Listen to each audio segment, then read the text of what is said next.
Every year, hundreds of people go missing inside of national parks and forests all over North America. Of those hundreds, every year, there's always a few that go missing under very strange circumstances. And one man, whose name is David Paulides, who's a former police detective, has made it his mission to investigate these strange disappearances. We're talking about people that are in plain sight of other people, that suddenly, in an instant, go missing, and there's absolutely no trace of them. It's like they've just vanished off the earth. In other cases, it's people that have gone missing and then are found in locations that are seemingly impossible to get to. And so these cases are explored under David Paulides' Missing 411. He's written numerous books, created documentaries around it. And so today I'm going to focus on 3 of these Missing 411 cases that, in my opinion, are especially bizarre and worth a closer examination. If the Missing 411 phenomenon is something you want to look into more closely, I would obviously tell you to go check out David Paulides and his team. I have all their links in the description, but you can also just go to one of my playlists. It's just called Missing 411, and I put any episode that I do about Missing 411 in that playlist. And so far, this is the 4th. And if you are a fan of the strange, dark, and mysterious delivered in story format, then you've come to the right channel, because that's all I do on this channel, and I upload 3 to 4, even 5 times every week. So if that's something that you're interested in, I would encourage you to gently mule kick the like button, and then subscribe to my channel and turn on all notifications so you don't miss any of those awesome weekly uploads. All right, let's get into today's stories.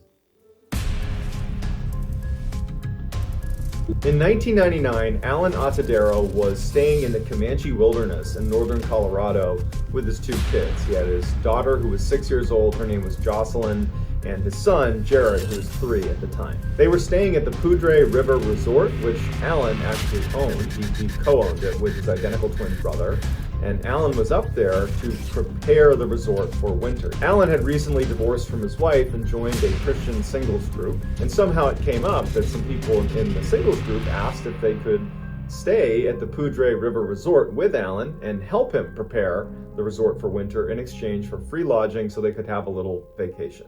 Alan said that was great because he really needed the help. As soon as they got up there, 11 of the Christian singles members were talking about going to the nearby state fish hatchery. Jared and Jocelyn had heard about this and were really eager to go with them, and they asked their father, Alan, if that would be okay. Alan felt comfortable with Jocelyn, his 6-year-old, going, but was reluctant to send Jared because he was 3, was worried that he would lag behind, and was just generally reluctant to send his youngest. But Jared really wanted to go, and Jared was saying, well, you let Jocelyn go, I want to go. Alan, maybe against his better judgment, said, yep, you can take Jared. Jared hated wearing shoes. Jared said, can I leave my shoes? And Alan said, no, you've got to bring your shoes. And Jared really put up a fight. He didn't want to wear his shoes. Alan said, okay, put on your shoes, we just won't tie them. That's the compromise they made. Put on his shoes, didn't tie them, and he was off. So the Christian singles group of 11 plus Jocelyn and Jared take off towards the state fish hatchery. But without asking for Alan's consent, instead of going to the state fish hatchery, they decided to head over to the Big South Trail, which is about 15 miles west of the resort where Alan is. They get to the beginning of this trail, which is an 11-mile, very rugged trail. Narrow path, it's fairly steep. You're going up almost 10,000 feet of elevation. This was a rugged hike. This was not a beginner's hike. Now, we don't know exactly what the timeline is here, but we know that Jared and Jocelyn were definitely with the Christian singles group when they began this hike. Because at some point, the Christian singles broke into like a fast group and a slow group. And during that time, when they kind of separated into 2 groups, Jared had somehow run ahead of one of the groups and had come in contact with these 2 fishermen that were on the Big South Trail. The Big South Trail was located near a world-class fly fishing area, and these 2 men were fly fishing. And they saw Jared, and they also saw these 2 groups of people making this climb on this trail, and they, the fishermen, assumed that he had them. Jared walked up to them and said, hey, have you seen any bears in the area? They said, no. And Jared just skipped away. It's believed that the 2 fishermen that saw Jared on the trail were the last 2 people to see Jared alive. At some point shortly after Jared has made contact with these 2 fishermen, the singles group realizes they've lost track of Jared. They have Jocelyn, but they've lost sight of Jared. And so there's an immediate search of the area. They're yelling out to Jared, and after about an hour, they haven't found him. However, one of the Christian Singles members hears a scream. It was not a scream of someone getting attacked, but rather it was way off, off the trail. It sounded like a child who they would describe the scream as sounding gleeful, like they were playing with someone, like they were playing tag or hide and seek with someone. They tried to make it over to that area, but they couldn't locate where the sound was coming from. And despite yelling out for Jared constantly, they could never locate him. While this search is going on, one of the members leaves and goes back to the resort to break the news to Alan, Jared's father. Alan immediately gets in his car. He's yelling, "You've lost my baby," and he drives over to the Big South Trail. Now, Alan just assumed he'd be able to get out and just charge around like a maniac, yelling for his son, and he would find him. But he quickly realizes that this is a really rugged and very dense area. It's going to be almost impossible for he alone to search and find his son. He calls authorities, and authorities show up, and they launch this massive search. Now, the search and rescue crew, when they showed up, they were very confident that they were going to find Jared. They felt like they had a really good sense of where he was, that it would have been very difficult for him to go anywhere. They had the fishermen saying they had seen him. They had one of the members who heard a scream in a specific area.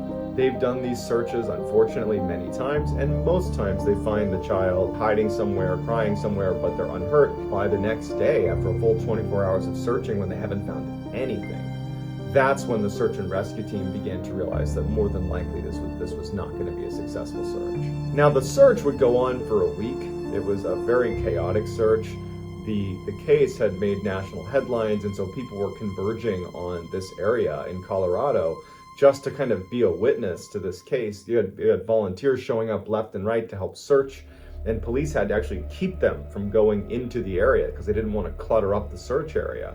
So it's just very chaotic. And also during this time, a helicopter crashed that was searching for Jared. Luckily, no one perished in that crash, but it was just this crazy search for about a week, and they don't find anything. A week after the search had begun, they officially called it off, and the going theory was that Jared had most likely been attacked by a mountain lion. 4 years go by, and 2 hikers were in the same area on the Big South Trail, walking up the trail, and they decide when they got to this one section near where Jared went missing, there was this really steep, rocky climb that was not part of the trail. But if you wanted to, and you were adventurous and athletic enough, it's feasible. You could crawl up, hands and knees all the way up this rocky face, and you could get to this rocky outcropping where you have this great view looking down over the canyon. And so these 2 hikers decide to do that. So they start climbing up this rocky slope that they would say is a treacherous climb.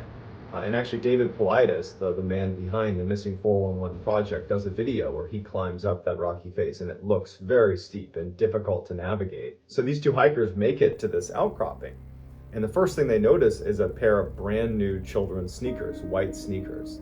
And as soon as they see it, they think, "Oh, I guess a family must be up here," and they let their kid take their shoes off. And so they're looking around for the family that must have just been adventurous and climbed up here, but there's no one up there, and it's a small area, and they're like, "Huh.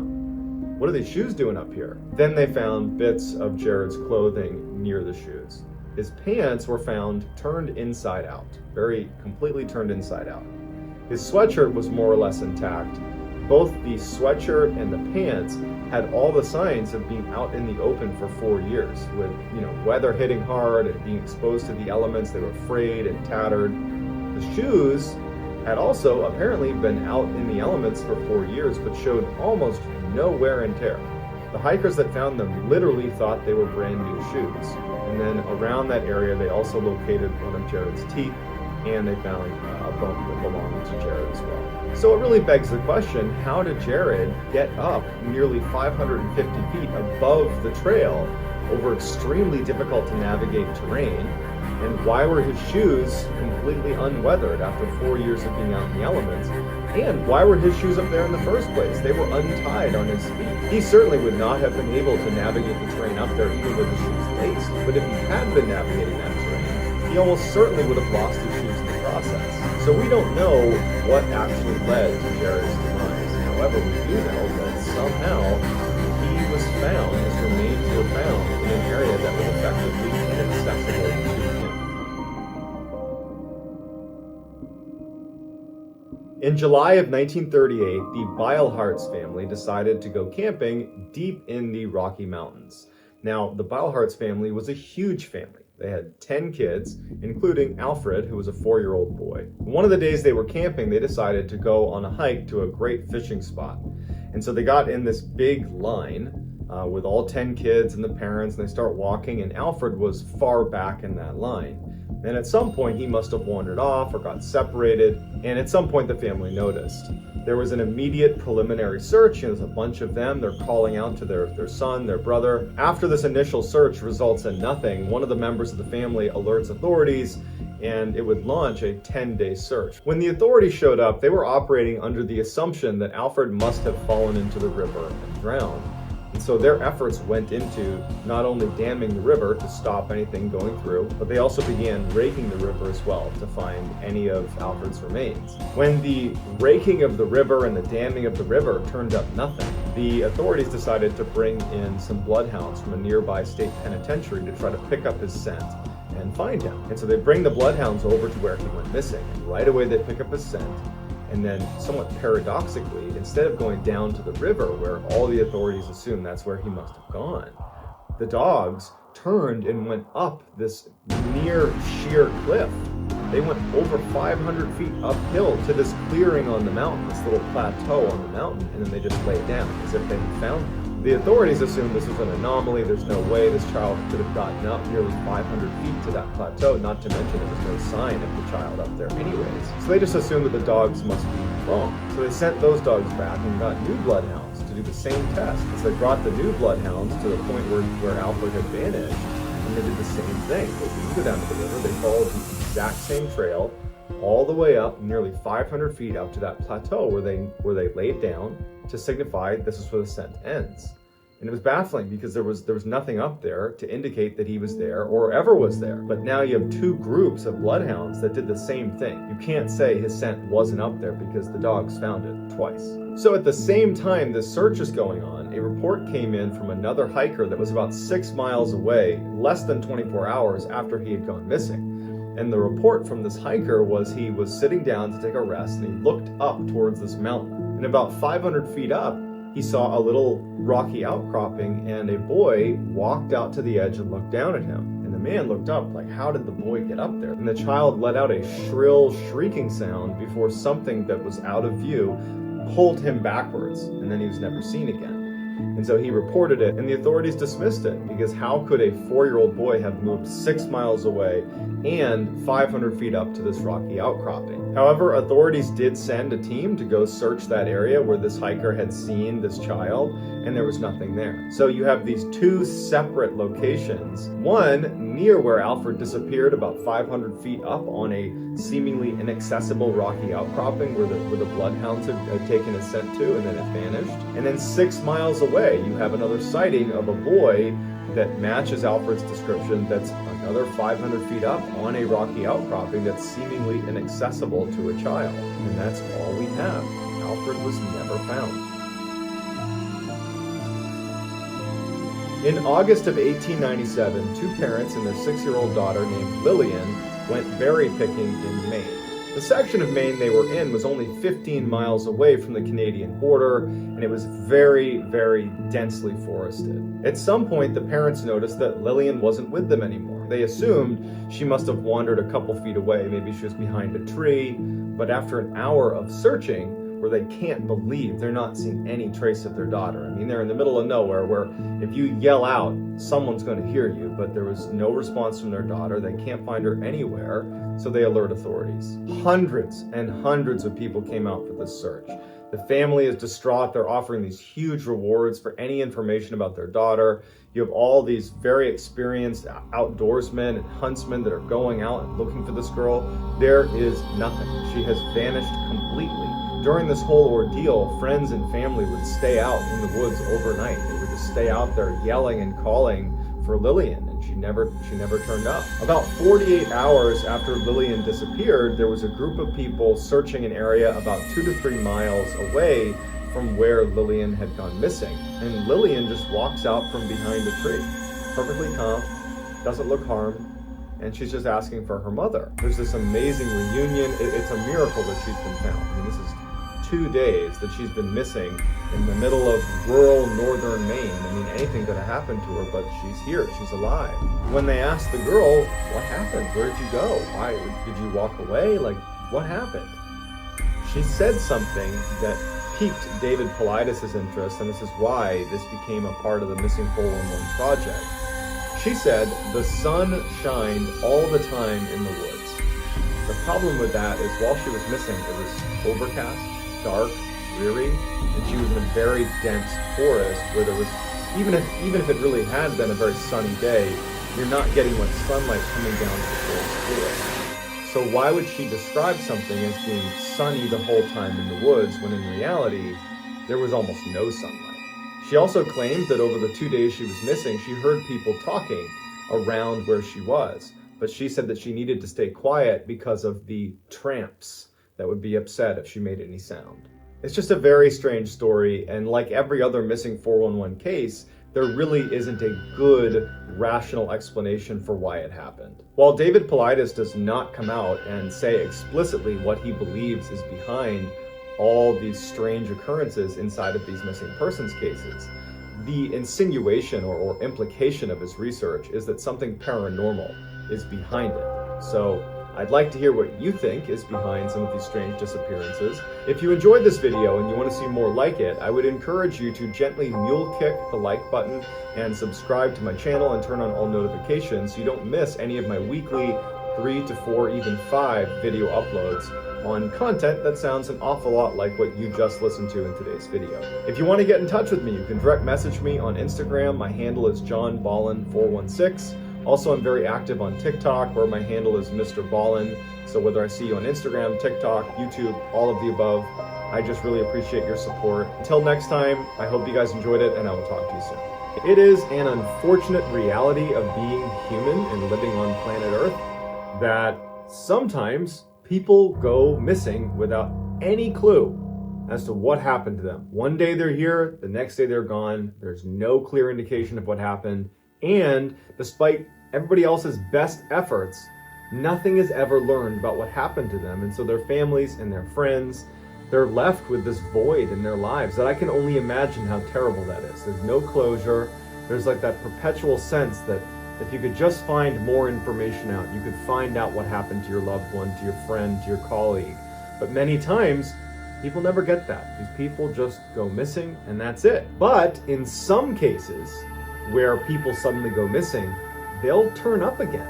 Sometimes days, weeks, months, years later, in totally different locations from where they went missing. But sometimes, in very rare circumstances, these people that go missing will reemerge days, weeks, months, years later, not having any idea how they got there or what happened to them. And so today I'm going to share 3 of these reappearance stories. The first 2 are the most well-known, they're very famous, and the third one is not as well-known, but equally as intriguing. But before we get into today's 3 stories, if you're a fan of the strange, dark, and mysterious delivered in story format, then you come to the right place, because that is all I do, and I upload 3 to 4 times a week, if not more. So if that's something you'd be interested in, I would encourage you to please gently perform a lobotomy on the like button, and then subscribe to my channel, turn on all notifications so you don't miss any of my 3 to 4 weekly uploads. Okay, let's get into the stories. In 1978, a 23-year-old named Stephen Kubacki was attending a college called Hope University in Michigan. It was a small Christian school where he was studying German and history.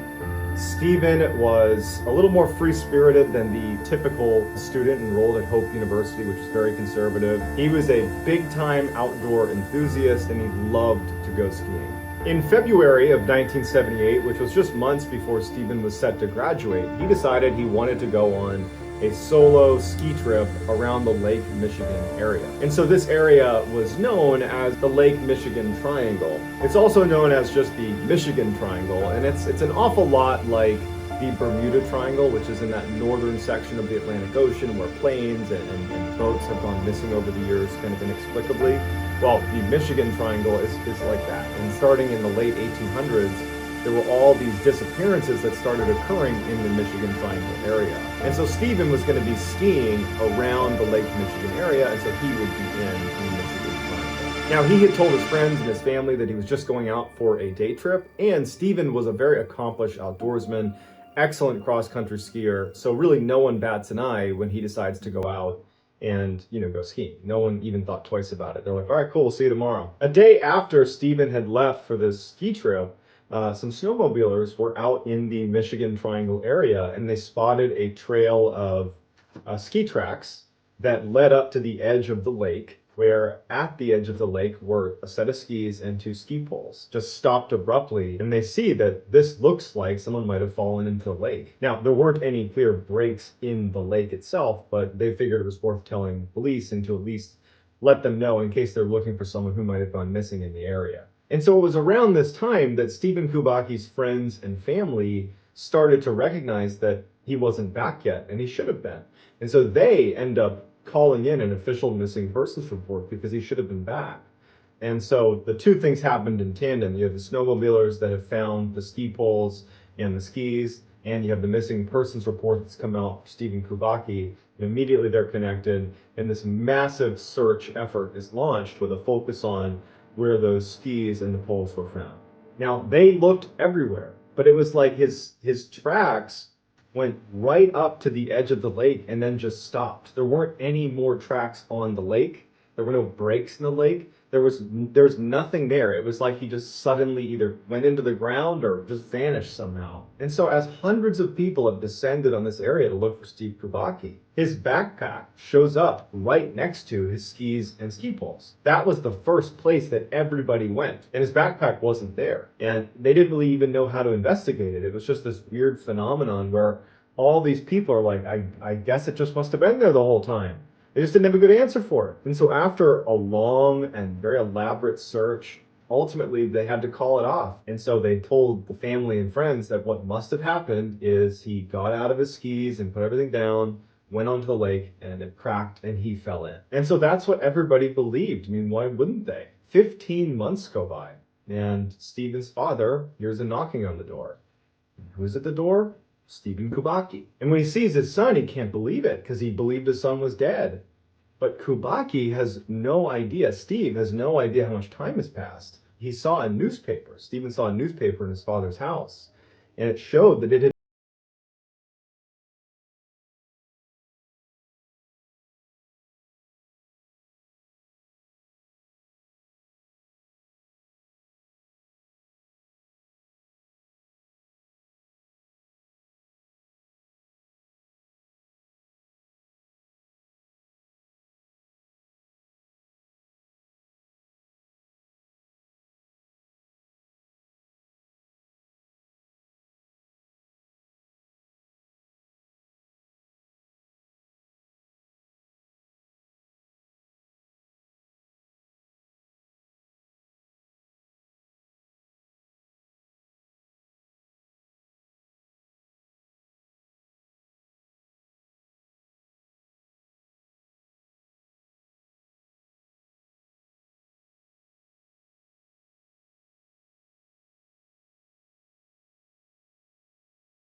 night, when the mountain is starting to shut down, they're all checking their phones for messages from Danny. They haven't gotten anything from him. They haven't seen him. They decide, let's go check out, his room back at the hotel and make sure that he's there. Maybe he got sick and he left, something like that. And the resort was attached to the mountain itself. So they just walked right over to his room. They knocked, he didn't answer, but then they went out back and they found his car, and his car was still there. They went to the front desk, they explained the situation. They ended up going in the room and checking to see if he was in there. He wasn't, but all of his personal belongings are still inside of the room. So Danny, who has not shown up after going skiing for this additional run, clearly hasn't left the mountain because his car's still here, his cash, his passport, everything is in his room, but no one knows where Danny is. And so they launched this massive search for Danny. And I mean, this day it was so crowded at Whiteface. There's so many people there. And also it had snowed a ton before they even started skiing that day. So it would have been very difficult to move very far off the mountain, let's say, if someone wanted to. I mean, just there was too much snow on the ground. So he couldn't have gotten very far. And there were lots of people there that they could interview to say, have you seen this man? They had a picture of him, and no one had seen him. And there was no sign of him. Despite this massive search effort, no one has any idea what happened to him. The authorities call off the search and they tell his loved ones and his friends that, Danny must have succumbed to the elements. That's the only explanation we can give. We can't find him now because the snow's pretty deep. But hopefully when the weather warms up, we'll be able to launch another search and we can recover his body. And so that's the news that's passed to his wife, to his kids, to his friends. And it's just devastating. And a couple days later, Danny's wife is home, trying to adjust to this awful new normal, and she gets a phone call from a number she doesn't recognize. And she picks it up, and it's a little bit hard to hear, but she immediately recognizes her husband's voice. And she can tell right away that there's something wrong. Like he's not making sense. She's like, Danny, is that you? Is that you? And Danny's like, I don't know where I am. I don't know how I got here. Where are you? What am I doing? And so she immediately tells him, you have to call the police. You have to call the police. They have to come get you. And finally he agrees and he hangs up. The police receive a phone call from Danny, and he doesn't know where he is. He's saying that, my wife told me to call you. I'm very confused. I don't know what's going on. And they ask him to describe where he is. And he starts describing what's around him. And police are able to, eventually pinpoint where he is. And it turns out he was near Sacramento, California, 2,900 miles away from Whiteface Mountain. Even more strangely, when the police go to collect Danny, he's still wearing his ski gear, winter jacket, winter pants, ski boots on. He even still had his goggles on his head. And he has a haircut. He has a fresh haircut, and he has a brand new phone, a brand new iPhone. But he had no money. He had no wallet. He had nothing. He had left all of his belongings in his room. So looking at him like, how did you get a new phone? How did you get a haircut? Why did you get a new haircut?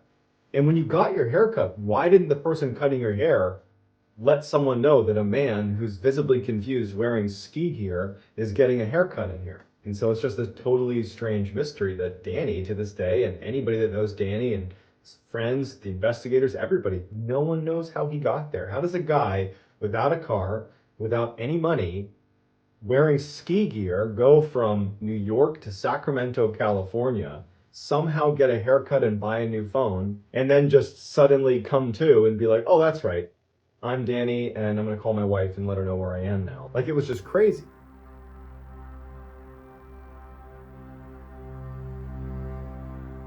So this last story was documented in the official American Ethnology Report from 1897, 1898. Although the story is, well documented in this report, the location is unclear. People have speculated that it's either Ireland, Scotland, or Wales. So just take this with a grain of salt that the location is not known. It's an older story, but it was officially documented in an official report. In 1898, a 12-year-old boy was playing at this river that ran near his house. He was out in the forest, he was playing to this river, and he had a bow and arrow, and he was practicing shooting his bow and arrow. And after a little while, he got bored of his bow and arrow, and he went to the stream itself, and he started to build a little dam in the river to try to catch some fish. And as he's building this thing up, he's down on his knees building up this little dam in the river, he notices someone is walking down the river towards him. And he looks up, and he would describe this person as looking normal, a normal-looking stranger. It's a gentleman who shows up. He's wearing a nice suit. He walks over to Wofford, and he apparently just came out of the woods. And he says, "Hey, what are you doing?" And the boy, he's like, "Oh, I'm making a fish trap." And he's like, "Man, those take a lot of work. Like, you should take a break." And the boy's like, "Yeah, I guess, take a break." And the gentleman just says, "Well, if you want, while you're taking this break, you can come to my house. It's just up past the bend here. My family's there. You can have a meal with us, and then you can come back and you can finish your fish trap." And so, this is a different time. This is the late 1800s, and I'm not suggesting that at the time it was totally cool to go with strangers into weird houses in the forest, but the boy felt compelled to say yes. He didn't want to be rude, and maybe his fear of strangers is less extreme than it is, for us today in 2020. And so he agrees to go with the man. They make their way up past the river into the forest a little bit, and they come up to this cabin. Now, the boy played in the woods here, and he had never seen this house before. But he's not too concerned, because as soon as he gets to the house, this cabin in the woods, he sees that the lights are on, and he hears kids playing inside, and a close family friend of his family's is sitting on the porch talking to one of the other apparently family members of the stranger. And so the boy's put at ease, and he says hi to the family friend, and the family friend, waves back. The boy goes inside, and he sees that this family has a couple of kids roughly his age. They're playing, goofing around. They have dinner, this wonderful meal, and the boy Wofford is like, "Man, this is so great." And after the meal, he lays down and falls asleep. He kind of loses track of time. The boy falls asleep at this cabin. And so he wakes up early the next morning, and he feels horrible because he didn't mean to fall asleep, and he didn't tell anyone from his family where he was going. And he's thinking, "Man, they're going to be so worried about me." And so as he's getting up to leave, the stranger is already awake, the one that had met him down by the river and called him up to the house. And the boy says, "Hey, can you walk me down back to the river?" And the stranger's like, "I can take you part of the way down, sure." So the two of them, they're having small talk, and the boy's thanking the man for his generosity. And so as they're walking, they're passing by an orchard on one side and a cornfield on the other. And it's this beautiful morning, the sun's just coming up, and the boy remembers thinking how beautiful the setting was. But he also was thinking, like, I don't even know where I am right now. And I'm assuming he's walking me back to where I live, but this doesn't look familiar at all. And the stranger stops. They get to almost a junction right at the end of the orchard and of the cornfield. And the stranger tells the boy, Wofford, he says, "Hey, just go straight. You're going to turn down this way, turn back, and you'll be at the river again, where we met." And the boy thanks the stranger, and the stranger turns and starts walking back towards his cabin and says, "Hey, good luck, see ya." And the boy starts following the man's directions. And Wofford, as he's walking, following the stranger's directions, he's suddenly curious and turns around to look back at this strange person who had brought him up to the house and then now brought him back. And he's stunned because suddenly the orchard and the cornfield are not there. There is no orchard or cornfield. It's just deep, dark forest. And he's like, "What's going on?" He turns back, and there's a search party, or it looks like a search party, running up to him. Part of the search party is the family friend that he had seen at the house. And the boy's like looking at these people running towards him, like they're running to him. And he recognizes the family friend, and he can tell they're like urgently looking for him. And he felt bad because he knows he slept over through the night. So he's like, "Hey, I'm here. And they're like, "Where have you been?" And the boy turns to the family friend and he's like, "Didn't you tell them I was with you?" And the family friend is like, "What are you talking about?" And he's like, "Yeah, the house with family. We ate dinner together last night." And the guy, the family friend, is like, "I've been looking for you for the past several days. I've been with your family looking for you. You've been gone for 3 days." And the boy is like, "What?" And as he's describing the kind of general vicinity of where this cabin was, kind of pointing back up towards where it was and describing it from where the river was, the family says to him that since you've been missing, we've heard rhythmic drumming non-stop coming from the section of the forest that you just described. We can never pinpoint where it was coming from. And now that you just showed up, the drumming stopped. And so the kid's terrified, but there's no answers. Pretty creepy. So 3 very strange stories that luckily all of them ended with the person being found again. But it doesn't change the fact that the mystery remains. Where did they go? It's like they left the earth for couple of days, or in Stephen Bubaki's case, for over a year, and then came back. It was like a glitch in the matrix or something. And so I would love to hear in the comments what you think can possibly explain how these people are disappearing without a trace and then reappearing days, weeks, months, years later, not having any idea how they got there or what had happened to them. How can we possibly reconcile that? And if you like this video and you want to see more videos like this, I would ask you to please gently perform a lobotomy on the like button, and then subscribe to my channel and turn on all post notifications so you don't miss any of my other 3 to 4 weekly uploads that I do every week that sound an awful lot like the story you just heard.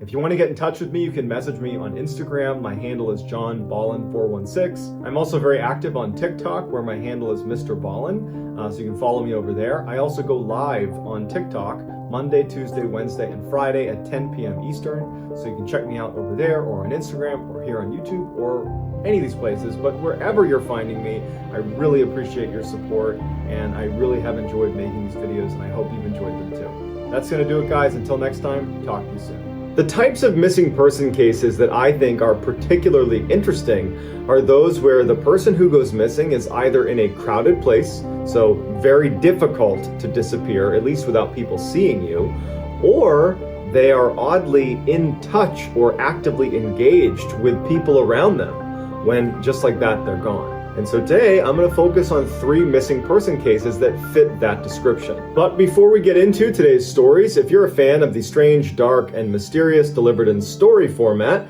then you've come to the right channel, because that's all I do, and I upload 3 to 4, even 5 times every week. So if that's something that might interest you, I would encourage you to take the like button's computer mouse, turn it over, and tape over the sensor underneath, and then hide and laugh at the like button when their mouse doesn't work. Also, please subscribe to my channel and turn on all notifications so you don't miss any of my weekly uploads. Alright, let's get into today's stories.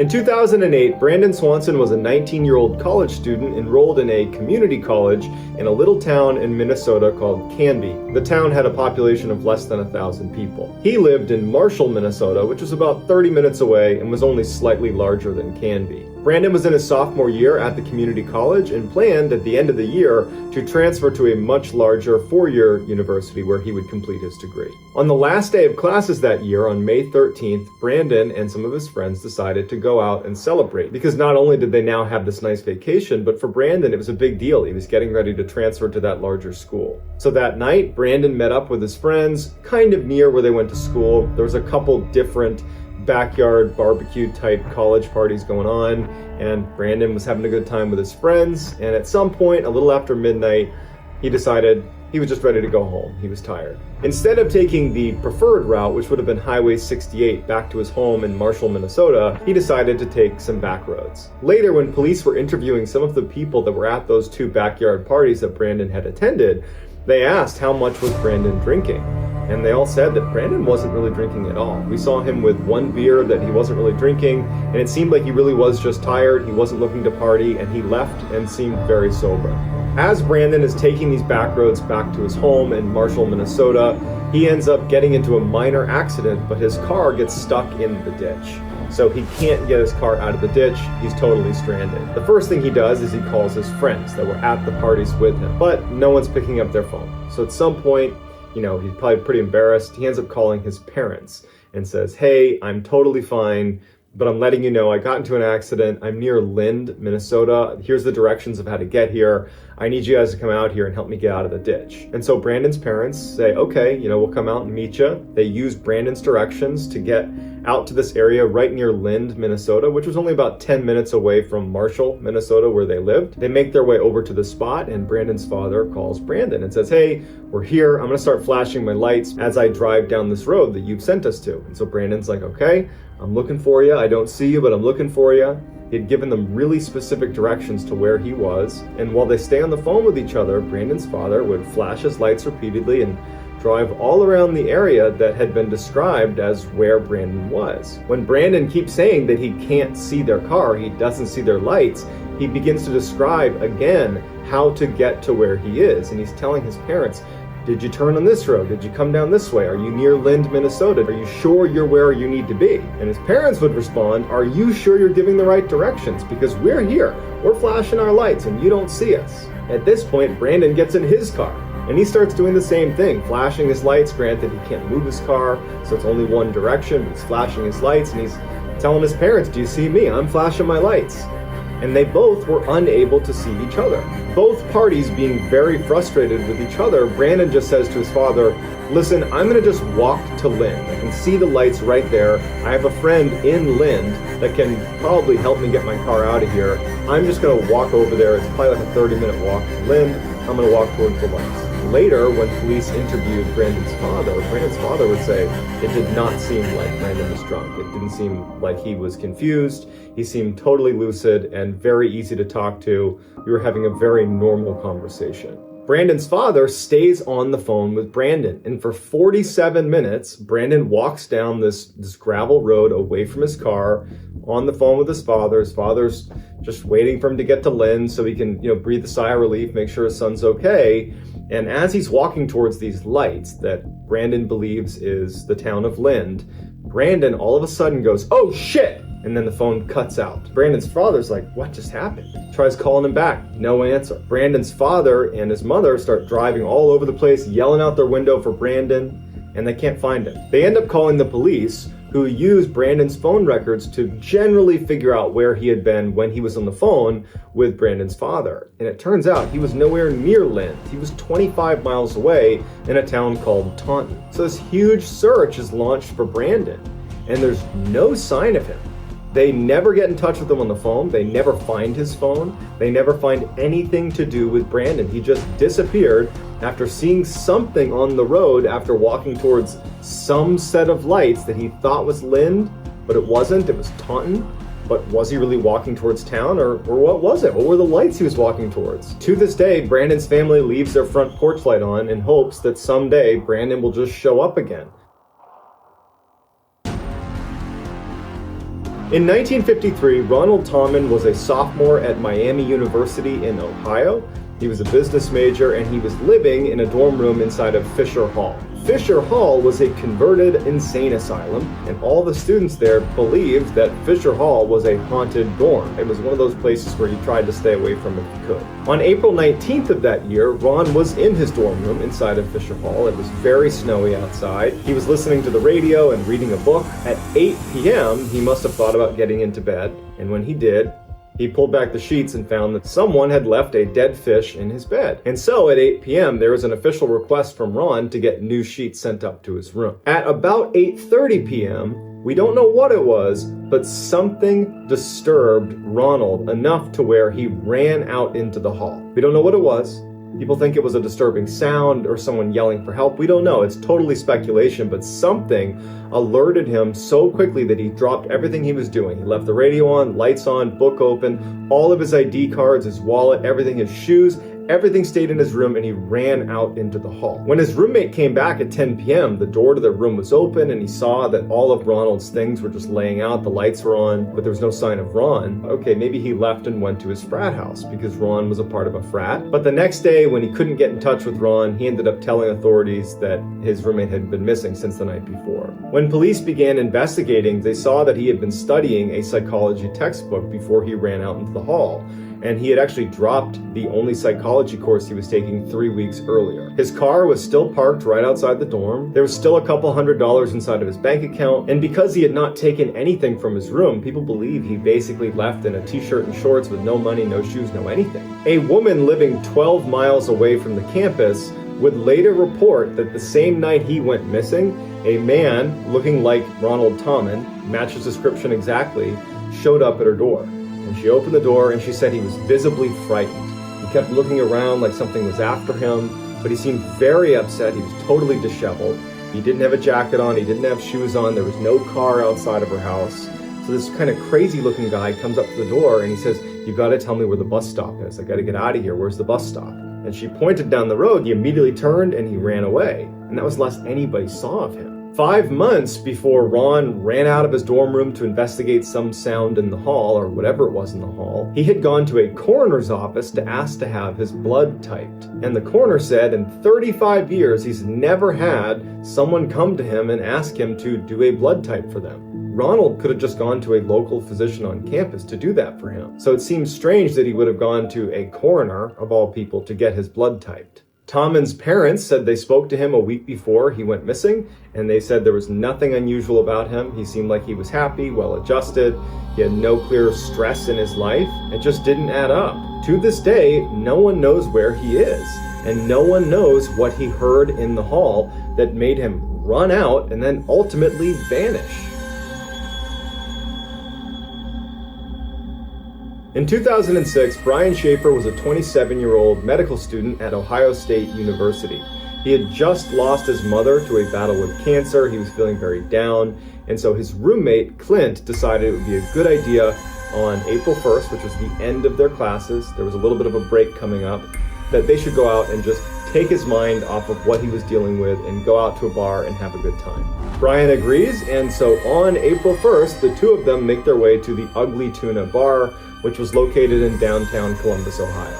Just before 10 p.m. that night, Brian stepped away from the Ugly Tuna to make a phone call to his girlfriend. Her name was Alexis, and she was also a medical student at Ohio State. On the call, there were some niceties exchanged. He said he loved her, and that would be the last time she ever heard his voice. After Brian came back into the bar, Brian and Clint decide they want to leave the Ugly Tuna and do a little bit of bar hopping. So they go to a couple different bars right outside and eventually meet up with one of Clint's friends named Meredith. The three of them continued bar hopping until Brian and Clint decided they wanted to go back to the Ugly Tuna. Meredith offered to drive. So they drive back to the Ugly Tuna, and at about 1:15 in the morning, security cameras right outside the Ugly Tuna pick up the trio walking into the bar. At about 2 a.m., that same camera picks up Brian Schaefer stepping out of the bar and speaking to two college-aged females before at some point saying goodbye to them and walking back into the bar. At some point between 1:15 when the trio arrived and 2 a.m. when Brian is seen alone outside with those two other girls, Brian and Clint and Meredith got separated. Clint and Meredith tried calling him, they tried yelling for him, they couldn't find him. They assumed he must have got tired and just left the bar at some point because he only lived 6 blocks away, and if he wanted to, he could walk home. So they don't think much of it, and they ultimately leave the bar to head home themselves. The following day, Brian's girlfriend, Alexis, tried giving Brian a call, but it went straight to voicemail. She figured he could be sleeping off a hangover, so she didn't think much of it.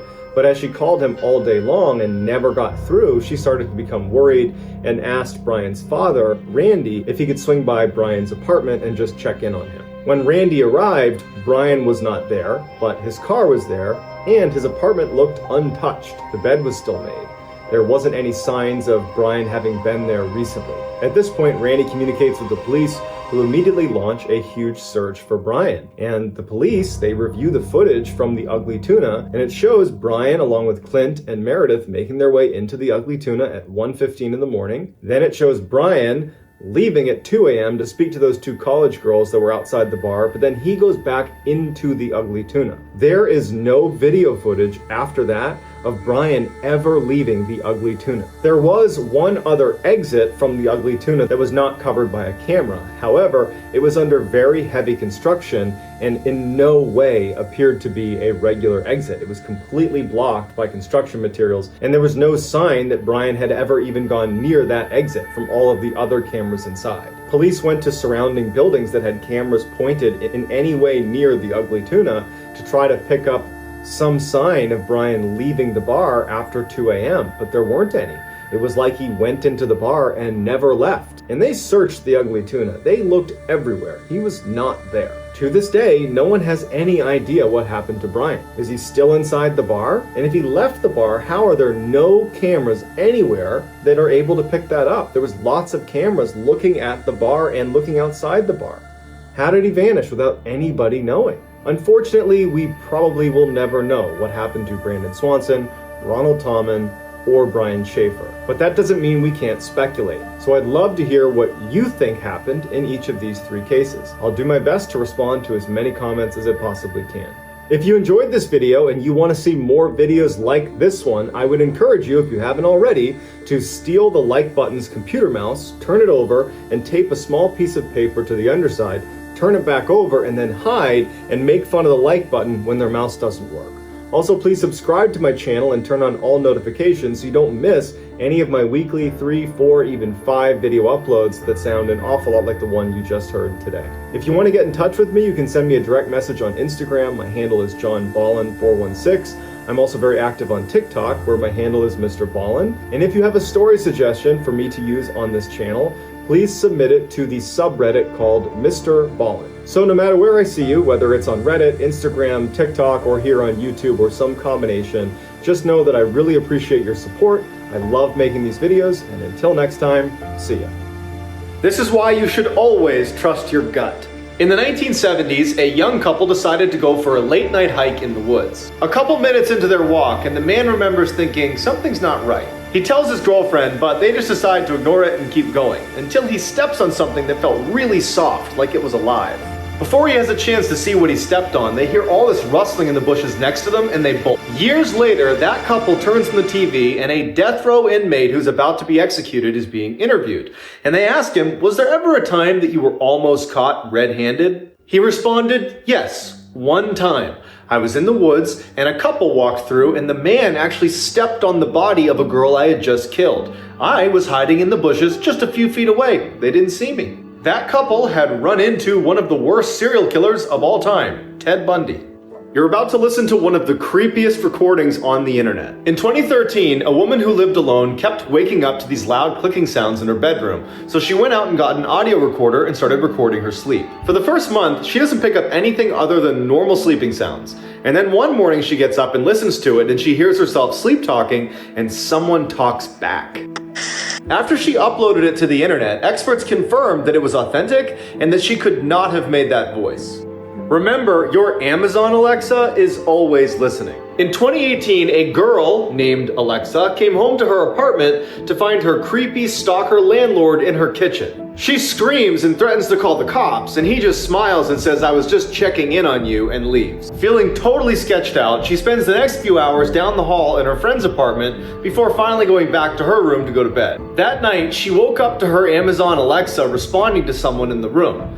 It said, I'm sorry, I couldn't hear you. Did you say I'm watching you? The girl instantly turns on her lights and looks around, but no one's there. So she unplugs Alexa and is about to go back to sleep when she hears what sounds like a man grunting in her closet. As she's staring at her closet, her Alexa turns back on.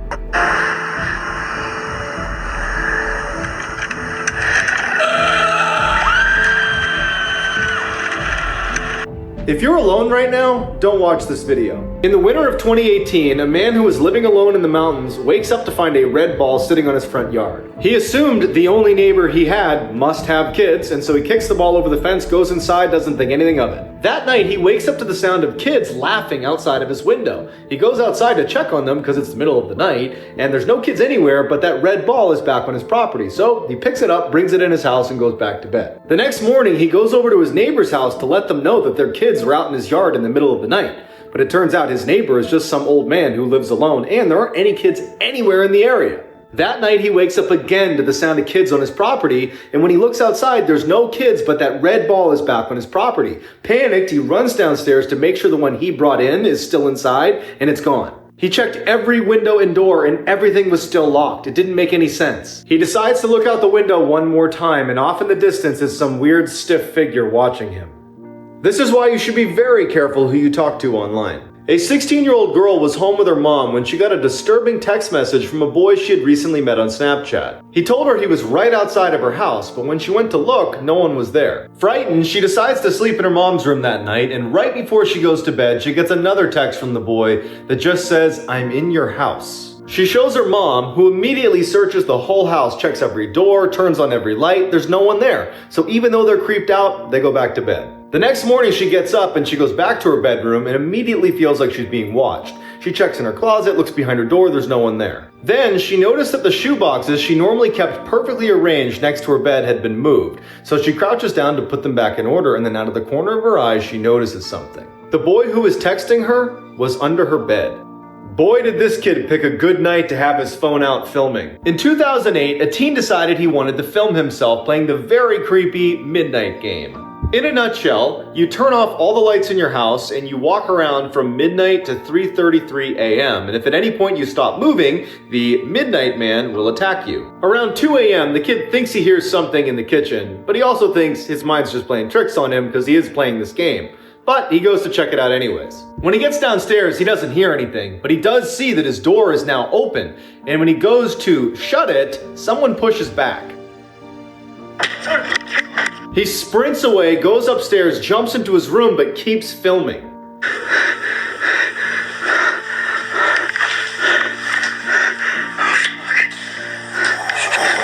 This is why you should never talk to strangers. In the early 2000s, a young girl was waiting outside her friend's house peeling the bark off of a tree when a strange man approaches her. As he got closer, she could see that he was grinning ear to ear and his face was white as a ghost. He walks right up to her and pinches her on the arm and says, "How would you like it if I peeled your skin off?" Just then, her friend's mom yells for her to come inside and the man walks away. It would be years before the girl's mother would finally tell her who this man really was. Her friend's mom had seen the man pinch her on the arm and had immediately called the police, who quickly rounded this guy up. Plastered all across the inside of his van were dozens of pictures of this girl. But what they found in his storage locker is straight out of a nightmare. In the locker was a chair with hand and arm restraints. Next to it was an anatomy book and hundreds of torture tools.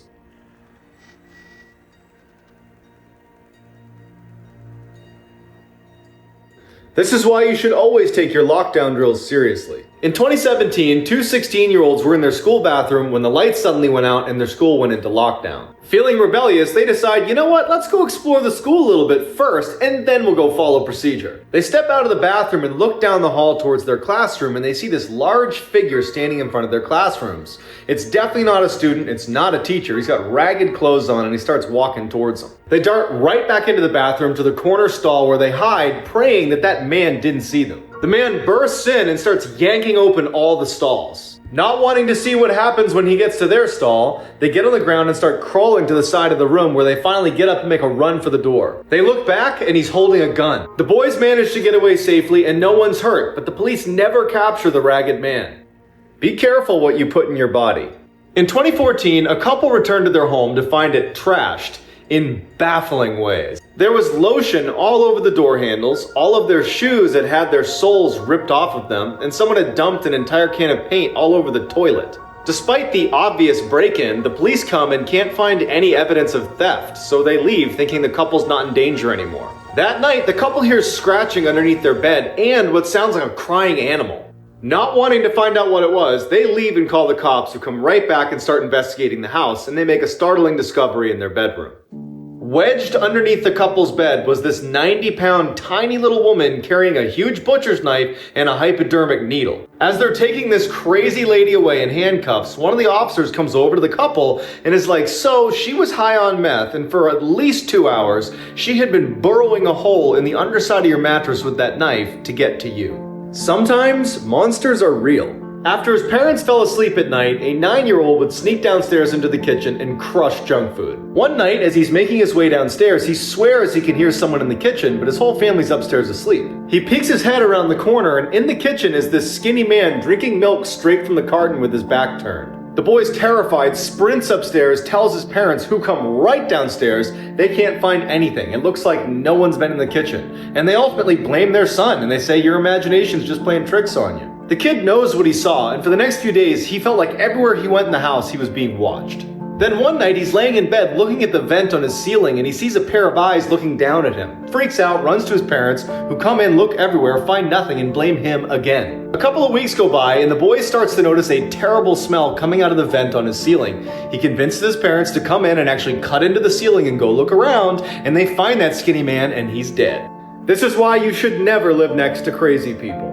In 2015, a girl who was totally fed up with her noisy neighbors finally worked up the courage to go over there and tell them to be quiet.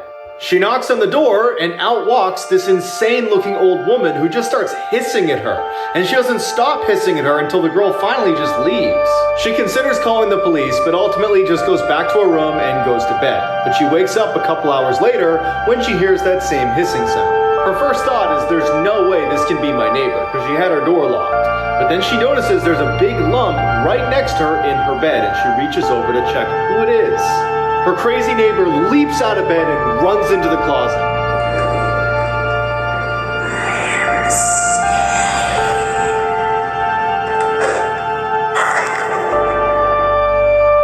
No one would believe this story if there wasn't a video. In 2013, a rogue wave capsized the tugboat, killing 11 of 12 men on board. The 12th man was flung into the hallway, which was already filled with water.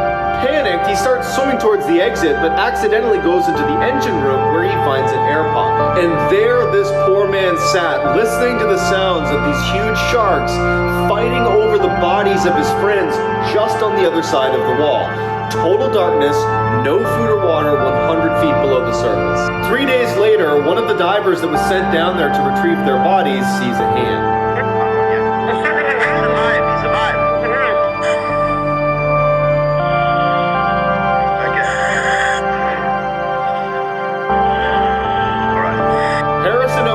Survived the ordeal and plans on writing a book.